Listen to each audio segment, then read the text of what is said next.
Então, primeiramente, quero cumprimentar a todos e a todas, dando as boas-vindas para esse momento.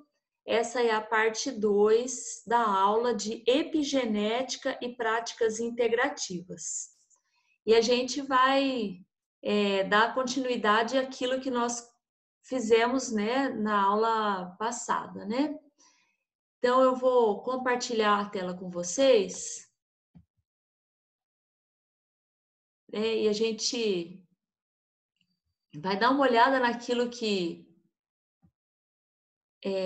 nós começamos, né? Eu falei na aula passada que nossos genes, né, nosso DNA, ele é alterado por nossas experiências, mas não é a letrinha do DNA que é modificada, e sim marcas, que a gente chama de epigenética, e que nós, ao longo da nossa vida, através das nossas experiências, a gente vai deixando essas marcas, tá? Falei que não existe esse determinismo genético que a gente herdou do nosso pai, da nossa mãe, então vamos ser isso, vamos ter tal doença, mas o que faz o que nós seremos tem muito mais a ver com os hábitos de vida que a gente tem a vida toda, né? Então eu brinco, o problema não é o que a gente come entre Natal e Ano Novo, mas entre o Ano Novo e o Natal, né? Então isso nos responsabiliza muito mais a respeito daquilo que nós queremos para a nossa vida e também para a vida de nossos descendentes. Eu falei um pouquinho para vocês nessa aula do histórico, desde Hipócrates até a epigenética. E não só até a epigenética, mas também até a questão da microbiota intestinal e do novo eixo que foi descoberto, que a gente vai falar um pouquinho mais hoje, que é o eixo cérebro-intestino, né? Falei que ao longo da nossa vida, nós vamos deixando marcas. Essas marcas podem ser marcas de metilação no DNA, em lugares que são ricos em CG, né? São as ilhas CPGs, e outras alterações que alteram o empacotamento do DNA. Então, dependendo do estilo de vida que a gente tiver, daquilo que a gente se alimentar, do tipo de estresse que a gente tiver submetido, a gente vai acumulando marcas que vão alterando a expressão dos nossos genes. Então, ao longo da vida, além das rugas, a gente acumula outras coisas. Mas é como se a nossa vida fosse um livro escrito por cima, ou escrito por cima do DNA, tá?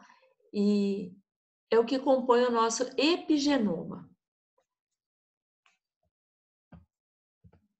Aí eu mostrei para vocês, né, que no DNA tem as letrinhas do DNA e tem as regiões que são sujeitas a essas marcas de metilação.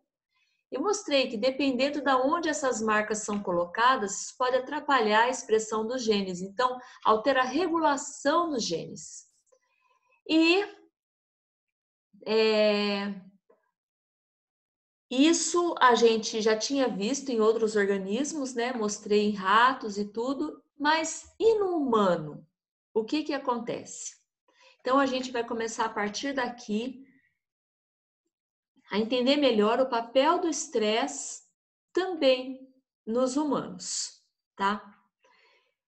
Então, tem um artigo que saiu, ele é relativamente recente, ele é de 2015, e ele mostra que o estresse materno altera o bebê. A gente já sabia que o estresse materno dava, por exemplo, baixo peso ao nascimento das crianças, né, dos bebês. E aí a gente se perguntava, mas por que será que a mãe estressada tem crianças de baixo peso? E hoje a gente sabe que ocorrem alterações no nível epigenético, ou seja, algumas marcas epigenéticas que são adicionados no DNA do bebê, que dão a ele, por exemplo, na placenta, porque a placenta é um órgão, eu falo que é um órgão do bebê, né? É realmente, mas ele é um órgão materno-fetal, né? Tem uma parte que é da mãe e uma parte que é do bebê. E essas alterações, elas alteram a expressão dos genes na placenta. Então, a gente vai ter realmente uma alteração no nível que pode alterar, inclusive, a nutrição desse bebê. Outro tipo de alteração que tem é no cérebro da criança. Então, em algumas regiões do cérebro existem marcas epigenéticas que são adicionadas pelo estresse materno. Então, isso pode levar a criança a um risco elevado de doença mental na idade adulta. Então, complicações gestacionais. Então, e também no parto, né? Ele pode nascer um pouco antes do tempo, pode haver pré-eclâmpsia, pode haver baixo peso e uma série de alterações, tá?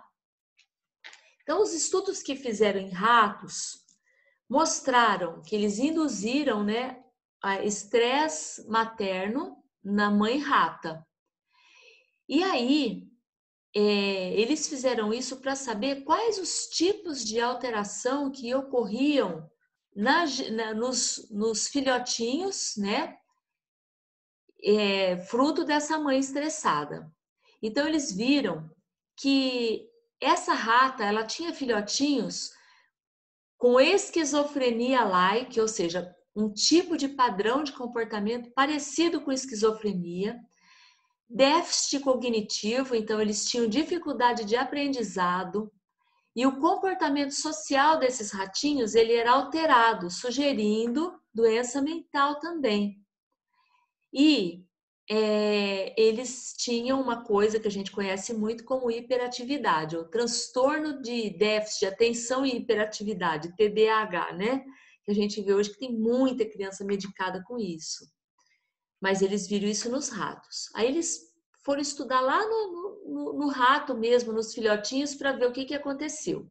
Então, eles viram que no córtex pré-frontal do rato, que é muito menos desenvolvido do que no ser humano, ele tinha marcas epigenéticas de metilação. Agora, só para a gente lembrar, o que acontece mesmo no córtex pré-frontal é a região do bom senso, de decisões, assim, né? Que você, faço isso ou não? Será que isso vai ser bom?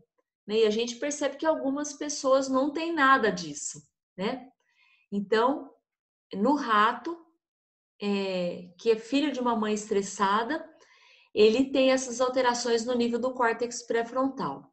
Existe também alteração na maturação do córtex pré-frontal, então não tem o mesmo desenvolvimento do que ratinhos que foram filhos de mães que não eram estressadas. Então, alterando funções do córtex pré-frontal. Existe também alteração no eixo hipotálamo pituitário adrenal na produção de corticosterona, que é o cortisol do rato. E alterações da plasticidade cerebral, ou seja, na capacidade do cérebro fazer a neuroadaptação, né? A plasticidade mesmo, né? Você fazer adaptação. Então, em humanos, comparando com humanos, né, eles viram risco elevado de esquizofrenia de mães que tiveram experiências traumáticas durante a gestação, como perda do companheiro, desastres naturais, né, e guerras. E aí eu fico pensando, por exemplo, quantas mulheres são abandonadas? Imagina, no Brasil é uma verdadeira pandemia, isso sim é pandemia, das mulheres que criam os filhos sozinhas.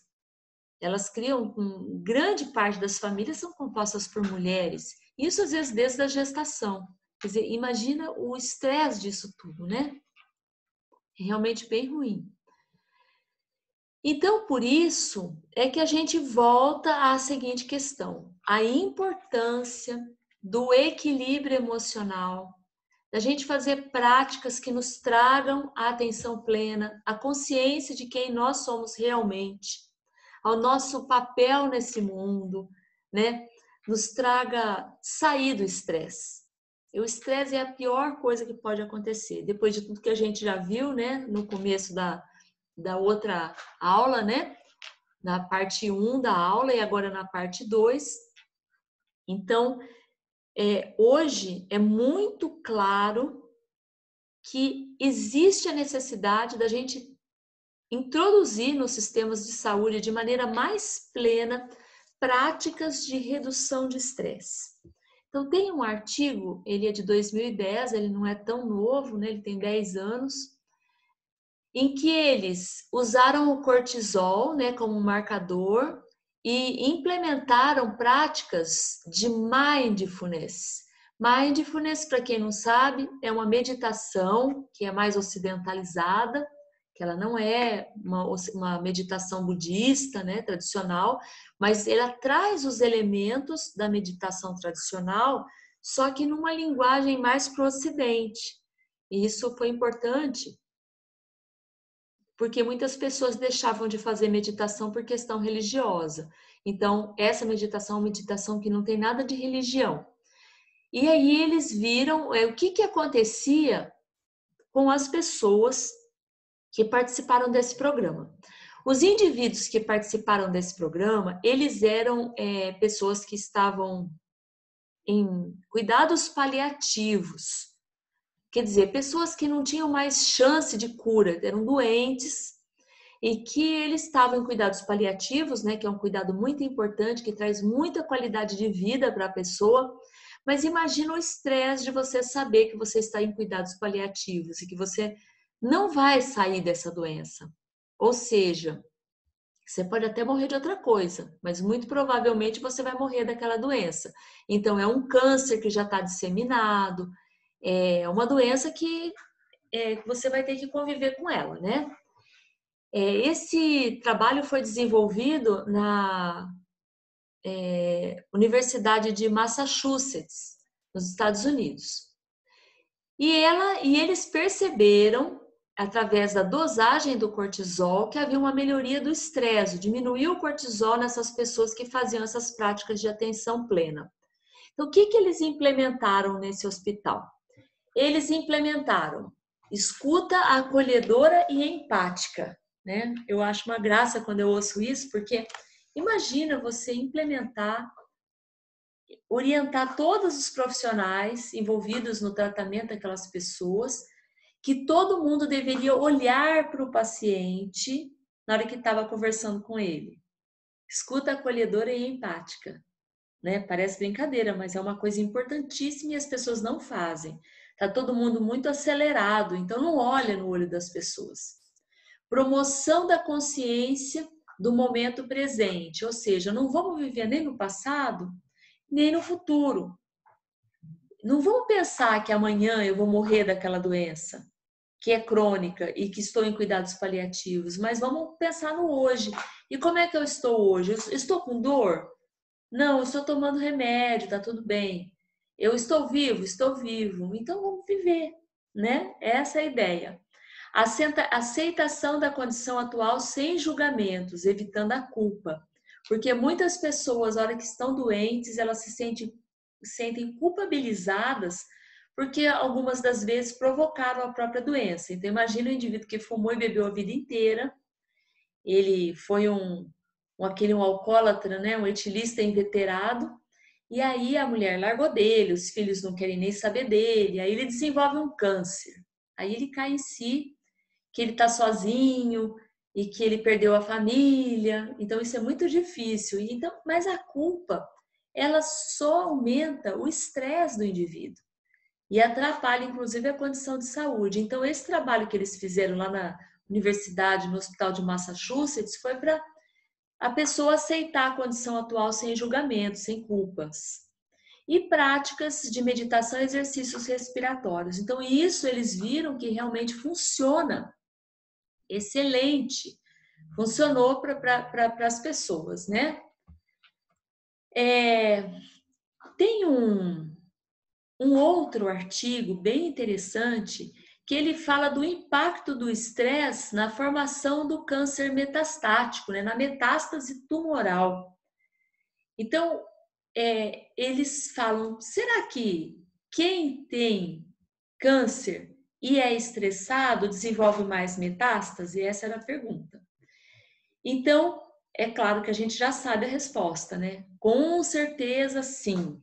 Tá? Mas naquele tempo, né, em 2010, eles não tinham tanta certeza assim. Então fizeram um trabalho de revisão bem bonito. Esse trabalho é muito bonito. E eles viram que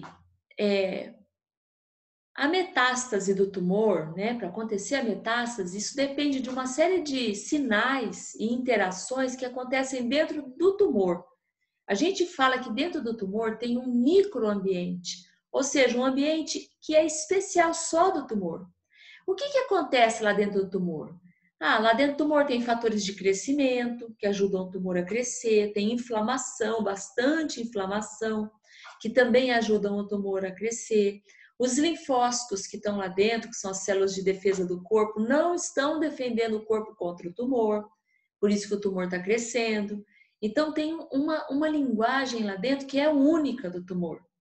E o estresse só atrapalha, tá? Então, eles viram que o estresse, a depressão, o isolamento social, eles atuam como fatores de progressão desse tumor, ou seja, o tumor cresce.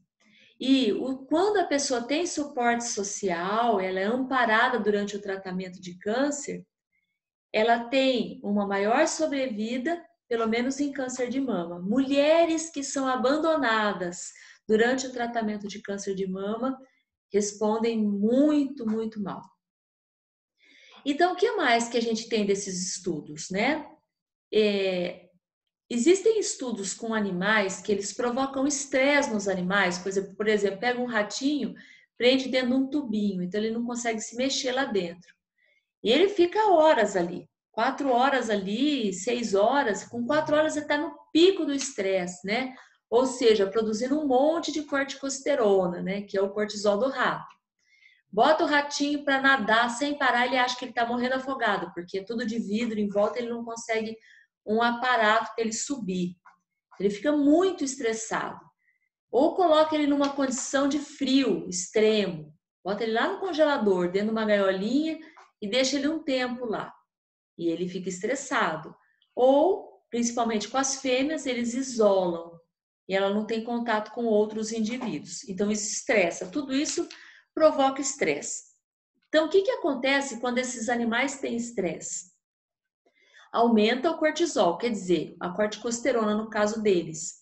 Ou seja, ativa o eixo hipotálamo, pituitário, adrenal na produção do cortisol. Lembra que quando a gente tem estresse, a gente não ativa de um lado o eixo HPA na produção do cortisol e do outro lado o sistema nervoso simpático na produção de adrenalina e noradrenalina. Então, esses estudos estão mostrando que produz corticosterona e aumenta a inflamação.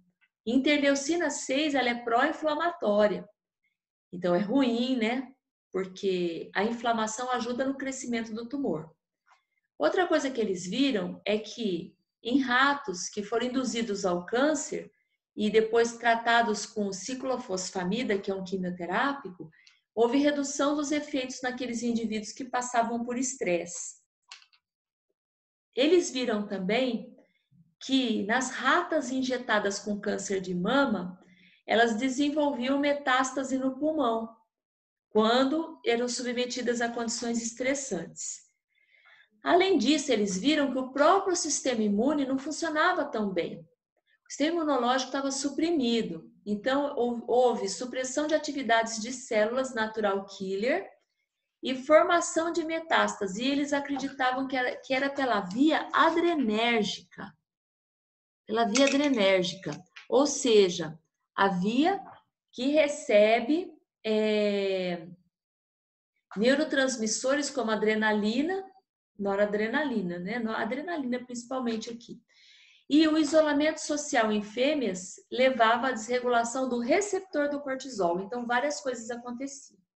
Então, esse artigo do impacto do estresse no câncer, na metástase do câncer, ele já sugere, em 2010, que as terapias farmacológicas convencionais que a gente faz no tratamento do câncer, elas devam ser integradas a intervenções biocomportamentais. Ou seja, baixar o estresse, a pessoa fazer uma terapia, fazer uma respiração, fazer coisas que mudassem a dinâmica neuroendócrina, ou seja, que diminuísse a produção de cortisol, tá? Porque aqui eles mediram o cortisol, né? E a gente sabe que no Brasil a gente tem, a partir de 2018, né, no início foi em 2006, algumas práticas integrativas. E hoje a gente tem 29 práticas integrativas. São muitas práticas, né? A gente tem aqui, olha que bonitinha, aromaterapia, a parte de bioenergética, constelação familiar, tem várias coisas aqui, tá? Terapia de florais, olha, meditação desde 2007, Reiki também, ó, desde 2017, desculpa, yoga. Então são práticas que já são regulamentadas pelo SUS, estão autorizadas a serem feitas nas cidades, nos postos de saúde, nos lugares de atendimento, tá? Então, algumas cidades no Brasil se organizaram porque entenderam que diminuindo o estresse, eles diminuem doença cardiovascular, diminuem diabetes, diminuem obesidade, diminuem câncer, diminui o uso de antidepressivos, doenças psiquiátricas, doenças de maneira geral. Na verdade, diminui tudo quanto é coisa, né? E melhora muitas condições de saúde. Parece que às vezes é um custo alto, né? Mas o SUS, quem implantou teve grandes benefícios, né?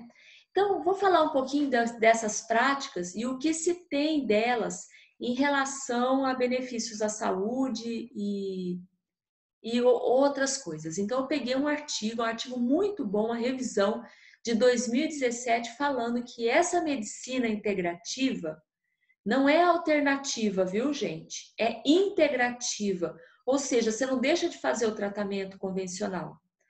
Você faz o tratamento convencional e integra a ele algumas práticas que vão te dar uma melhor qualidade de vida, diminuir estresse, essas coisas. Eles viram que isso interfere até no epigenoma do indivíduo, ou seja, nas marcas químicas que esses indivíduos carregam.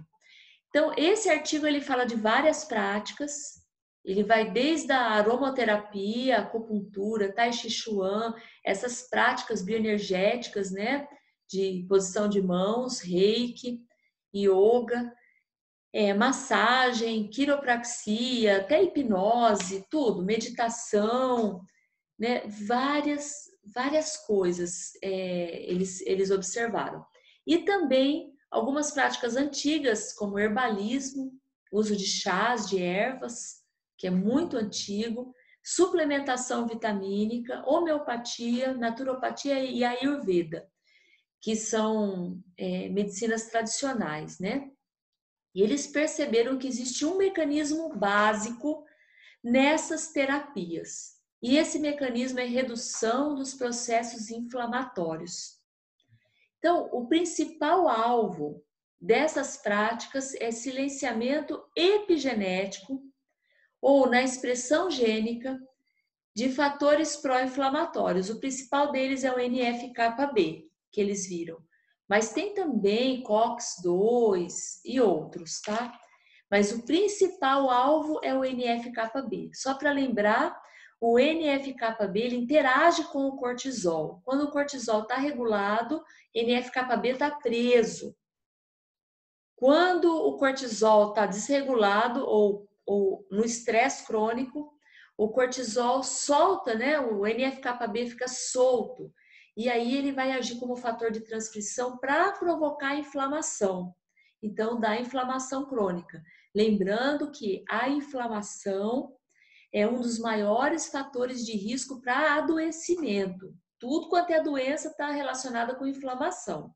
Doenças autoimunes, diminui também a imunidade, aumenta o risco de obesidade, aumenta o risco de câncer. Fazendo obesidade, aumenta o risco de tudo quanto é doença que é relacionado com obesidade, assim por diante, tá? E doenças psiquiátricas também são relacionadas com NF-κB. Então, como é que é essa história? Então, na verdade, essa medicina que eles chamam de alternativa aqui, no Brasil nós chamamos de integrativa, ela deve agir numa rota de modificação dos estados psicológicos, elas dão bem-estar. Gente, inegável, faz aí 10 minutos de respiração, tua vida muda, né? Depois elas alteram no nível fisiológico, algumas substâncias químicas já são alteradas. E depois a bioquímica celular fica alterada. E você continua fazendo as práticas até que pode modificar no nível epigenético, tá? Mudou no nível epigenético, aí muda tudo. Aí você mudou, né? Então a epigenética é uma instância que, quando ela é modificada, nós vimos que o estresse também muda a epigenética. Então, quando nós deixamos de ser estresse, nós também mudamos. Pela plasticidade do epigenoma. Porque o epigenoma, ele tem plasticidade, ele modifica. Agora, o genoma não. O genoma só modifica por mutação, que é um evento que deve ser raro. Então, eu peguei aqui, só para mostrar para vocês, a importância da medicina tradicional chinesa, por exemplo, no uso de compostos. Esses compostos que eles usam nas ervas, nos chás, no herbalismo, né? Tem muita, nessa medicina chinesa tem muita coisa. Tem erva para tudo. Vai numa farmácia lá, você olha assim na parede, tem pote, com tudo quanto é erva desidratada. Então, nas receitas médicas, vai muito isso. Ó, você toma um pouco disso em infusão com aquilo nessa proporção, faz um banho, coloca o pé de molho, faz um banho de assento, toma um chá oral, né? Tem essas coisas. E eles viram o seguinte, olha só. Pegaram os compostos mais tradicionais, 3.294 compostos. Olha, é coisa pacas, hein? E eles viram que 36% deles, ou seja, 1.170 compostos, eles interagem com enzimas que modificam as estonas. Só para quem não se lembra quem são as estonas, são aqueles pacotes de proteínas estonas que empacotam o DNA. Então, o DNA pode ficar mais empacotado ou menos empacotado porque eu tomei um chazinho. Olha, para quem acha que chazinho não faz nada, tá aí. E, gente, a gente tem que ter muito respeito com essa medicina, né? Herbalismo, né? Porque, olha, ela é usada há mais de 2.100 anos. Imagina, 2.100 anos de observação, de vendo o que dá certo, o que dá errado, tá?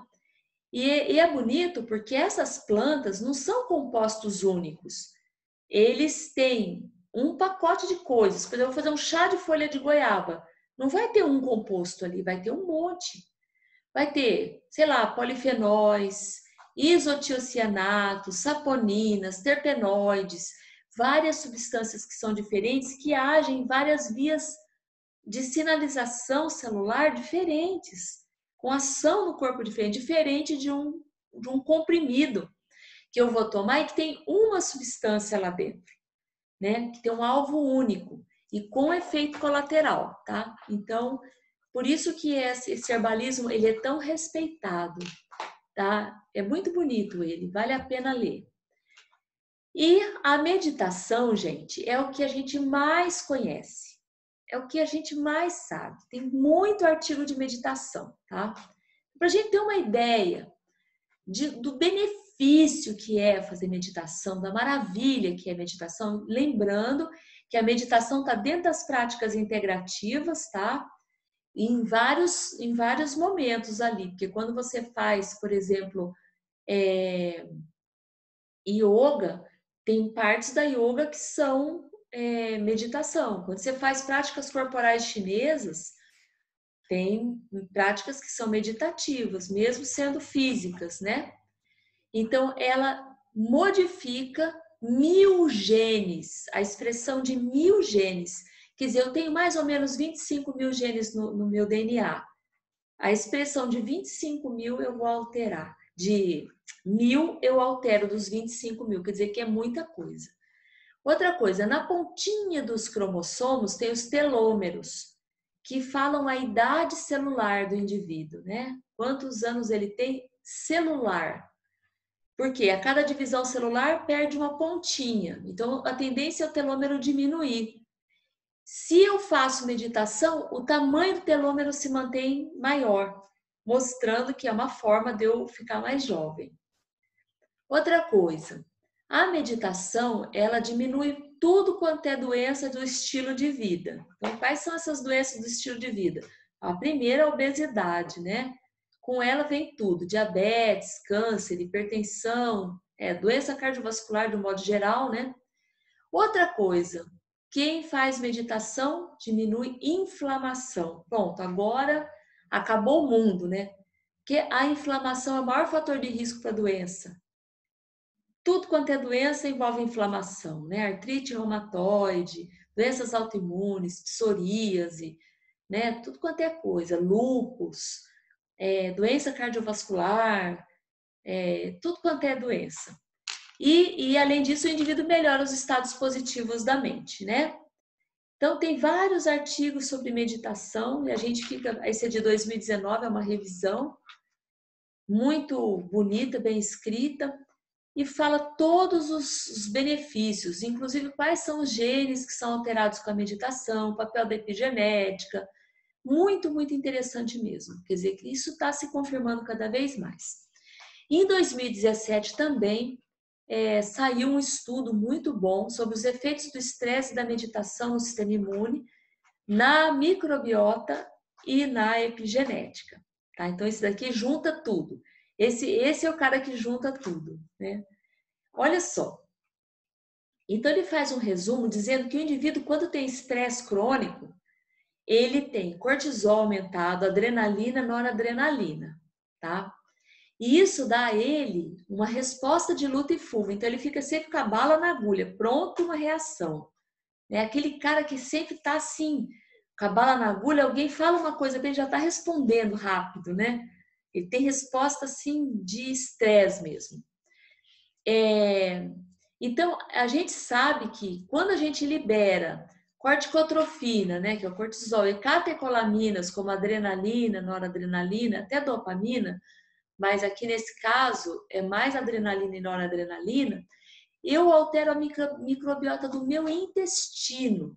Pô, pera lá, então, a gente já chegou no intestino, né? Que é uma coisa louca, como nós temos mais bicho morando na gente, 10 vezes mais, sei lá quantas vezes mais bicho morando na gente, do que célula do próprio corpo. E eu altero a minha microbiota. Quando eu altero a minha microbiota, eu aumento a inflamação. Eu fico mais inflamado.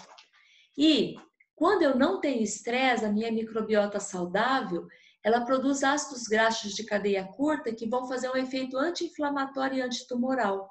Quer dizer, eu diminuo o meu risco de ter câncer e diminuo a inflamação. Então, ele dá um exemplo aqui da produção do butirato, que é uma dessas substâncias protetoras que depende da produção dela, depende dessa microbiota saudável. Ela diminui as desacetilases de histona. Então, essas desacetilases de histona, elas regulam epigeneticamente a região de regulação do NF-κB e do COX-2, que são agentes inflamatórios. Então, eu vou diminuir a inflamação, porque a minha expressão desses genes, NF-κB, pró-inflamatório e COX-2 pró-inflamatório, vão diminuir por conta da diminuição dessa desacetilase de histona, tá? Durante o estresse, a microbiota alterada afeta neurotransmissores que alteram o microbioma e a permeabilidade da barreira intestinal. Quer dizer, a barreira intestinal, que é aquele muco que separa as vilosidades do intestino das bactérias, diminui. Aí o meu corpo sente mais perto a presença dessas bactérias. Existe uma reação de inflamação intestinal intensa que vai dar inflamação não só local, mas sistêmica. E isso faz diminuir a imunidade e inflama e altera a relação cérebro-intestino. Ou seja, aumenta o risco de eu ter mais depressão, mais doenças psiquiátricas de modo geral, mais ansiedade, mais tudo, tá? E a meditação, ela tem esse papel de regular essa resposta ao estresse, suprimindo esses estados de inflamação crônica e mantendo a barreira intestinal saudável.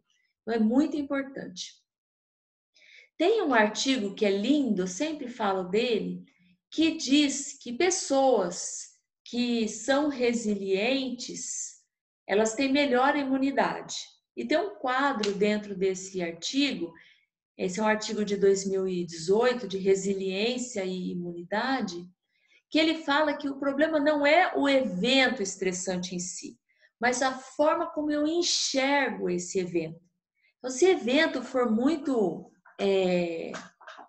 um evento muito impactante para mim, pode não ser para o outro, né? A forma como ele é percebido, se ele tiver uma resposta emocional negativa, eu vou ativar o eixo HPA, hipotálamo pituitário adrenal, na produção de cortisol e também sistema nervoso simpático na produção das catecolaminas, adrenalina, noradrenalina. Aquilo que a gente já sabe, né? Eu vou ter não só a pior saúde, mas as minhas decisões serão as piores. Então eu tô lembrando daquele pessoal, gente, que, nossa, vive na miséria, é difícil, tudo é difícil, parece que as decisões deles são as piores ainda por cima. Você fala, mas como é que pode? É porque ele está lá no estresse, é porque ele não foi lambido que nem um ratinho, porque a mãe dele sofreu estresse gestacional, porque ele já nasceu de baixo peso, porque ele já está metilado lá no córtex pré-frontal dele. É a reação dele, a comunicação dele, do centro límbico, né, emocional lá para o córtex pré-frontal, esse caminho não é um caminho bem feito lá dentro do cérebro. Ele diminuiu a plasticidade cerebral, quer dizer que ele vai ser muito mais reativo do que uma pessoa que foi cuidada, que teve suporte, que foi alimentado. Então, olha ali, ele desregula a imunidade, aumenta a inflamação e aumenta o risco de doenças. Nessa relação cérebro-intestino, olha que loucura, quando eu tenho desbiose intestinal, ou seja, quando as bactérias estão enlouquecidas lá dentro do meu intestino, tudo sem barreira intestinal, causando inflamação, aquela confusão toda, eu também vou ter mais estresse na relação cérebro-intestino. E eu tendo mais estresse, eu também vou ter mais desbiose. Então, na relação cérebro-intestino, eu vou manter situações de estados psiquiátricos desfavoráveis. Eu tenho, por exemplo, mais depressão, mais estresse, mais tudo, né? Ansiedade.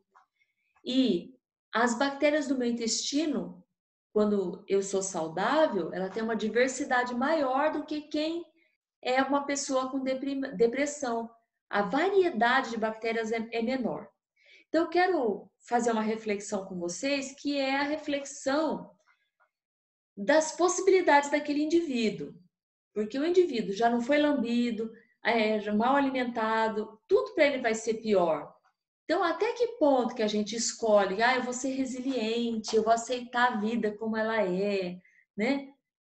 Tudo bem, isso é uma lição para mim, eu vou aprender com esse sofrimento. Tem algumas pessoas que não têm condições de ter a mesma resiliência que outros. E a resposta delas é mais negativa, sim. Por quê? Porque elas, na vida toda, passaram por muitas coisas. Então, quando a gente olha a Declaração dos Direitos Humanos, que diz que todos os seres humanos nascem livres e iguais em dignidade e direitos, eu digo, nossa, quão distante estamos disso, né? Porque não é verdade. Não nascemos livres e iguais. E não temos os mesmos direitos e nem as mesmas condições de conquista.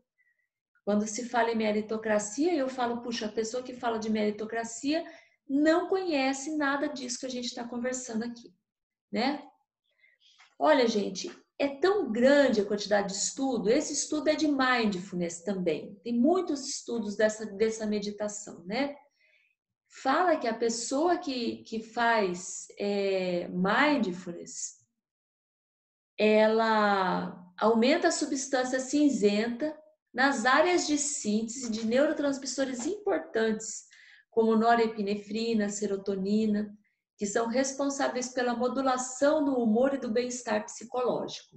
Esse artigo aqui é muito bonito, é de 2014, tá? E aqui eles viram, não deu uma significância, apesar da gente olhar aqui, parece que deu, né? Mas não deu porque é difícil a comprovação disso, né? Esse artigo é de 2011. também com mindfulness.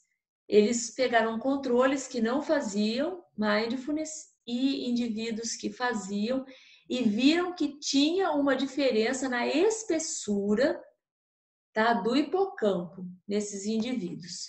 Aqui também tem imagens que mostram a diferença de atividade, tá? Hoje em dia é muito bonito, né? Esse aqui também é um artigo bonito que fala também de mindfulness e câncer. E eles viram que é de mulheres com câncer de mama, eu acho. Câncer de mama e metástase. Então, os telômeros, que são as pontas dos cromossomos, são maiores em mulheres com câncer de mama que praticam meditação, mostrando a importância de fazer meditação. Então, como é importante fazer prática integrativa, né? Isso protege o corpo contra recidiva e câncer metastático. Bem bonitinho. E resumindo aqui, para a gente encerrar, né? Que a aula já está andando há muito tempo já. Os efeitos da meditação são vários em vários sistemas, só para a gente fechar aqui, né? Então, qual é o efeito? Lá no eixo hipotálamo, pituitário, adrenal, aqui, ó, e que vai até a suprarrenal, que fica em cima do rim, na produção do cortisol, tá? Redução do cortisol, diminuição da inflamação e melhora do ciclo circadiano, dos dias e da noite. Vamos lá, agora sistema imune. Vocês estão lembrando, né, da aula de psiconeuroimunidade, né? Sistema imune, redução de interleucina C6 e proteína C reativa, reduz a inflamação. Quem é vacinado e faz meditação produz mais anticorpos, diminui a expressão dos fatores pró-inflamatórios, NF-κB, COX-2, melhora a imunidade. Sistema nervoso simpático e sistema nervoso parasimpático. Diminui batimento cardíaco, pressão arterial, ativa córtex cingulado anterior. Isso é super importante. Aumento da atenção e memória de trabalho, regulação da contratibilidade ventricular e melhora da saúde cardíaca. E na microbiota intestinal, tem maior variabilidade de bichos, né, de micro-organismos, melhora da saúde intestinal, melhora a barreira, diminui a inflamação e melhora o sistema imune. Então, aquele artigo que fala dos efeitos do estresse da meditação, ele fala que o estresse psicológico ele não atua só na gente, no nosso corpo físico, nas nossas células, mas também em 100 trilhões de micro-organismos que habitam dentro dele. É bonito, né? Porque ele chega à conclusão de que essa microbiota saudável diminui a inflamação e induz alterações epigenéticas e melhora a saúde. Então, o artigo recomenda a meditação em conjunto com cuidados convencionais à saúde. Olha, é tão interessante isso que a gente acha que vai demorar uma vida inteira para a gente ter benefício, né? Mas prática de Qigong, que é da medicina tradicional chinesa, né? Treinos diários de Qigong, após 4 dias, você já tem alterações visíveis na diminuição da inflamação, tá? Então, quer dizer, a gente fala, eu vou ter que ficar praticando 1 ano. Não, 4 dias você já muda. Então, eu quero terminar, né, indicando aqui que a gente deva realmente ter ações para modificar a nossa vida. A gente pode fazer esses círculos aqui, né, pensando naquilo que eu posso melhorar no nível individual, no nível familiar, no nível social e até no nível cosmoético. Mesmo que eu morasse em Júpiter, o que eu faria lá que seria bom, né? A gente pode propor, por exemplo, fazer posturas, e isso eu posso dar a próxima aula para vocês, tá? Eu vou fazer aí uma aula mais curtinha, só dessas práticas que a gente faz e que são muito importantes para a gente modificar a nossa inflamação, melhorar a nossa qualidade de vida, né? E a gente mudar a nossa vida, agradecer mais, se empoderar mais, sorrir mais, fazer caderninho da gratidão, né? Tudo isso vai mudar a nossa vida. Então é isso, gente. Pensar bem faz bem. A gente está no controle de tudo que está na nossa vida e é super importante a gente ser autor da nossa existência. Por isso que fazer prática integrativa é fundamental para a gente melhorar a nossa vida. Fazer meditação, fazer atividades meditativas físicas, como a yoga, Qigong, Tai Chi Chuan, né? Óleos essenciais, reiki, tudo isso pode melhorar bastante a nossa vida, né? A ponto de que quem faz essas intervenções, como Mindfulness Yoga, Tai Chi Chuan, com relaxamento, ele tem uma assinatura molecular específica. Eu posso medir no sangue dele e falar, você faz, você não faz. Tá? Imagina, a gente pode ter uma assinatura diferente. Então, isso mostrando como nós podemos melhorar a nossa vida. Então é isso, nada de determinismo genético. Gabriela Cravo e Canela, eu nasci assim, vou morrer assim, né? Nós, na verdade, estamos no comando e podemos nos empoderar e estar aí à frente da nossa vida, né? E esse último slide é o guerreiro virtuoso, né? Que é o homem que ele é o todo-poderoso aí, né? Qualquer hora eu conto a historinha para vocês, tá bom? Então eu vou dar um stop aqui no compartilhamento de tela e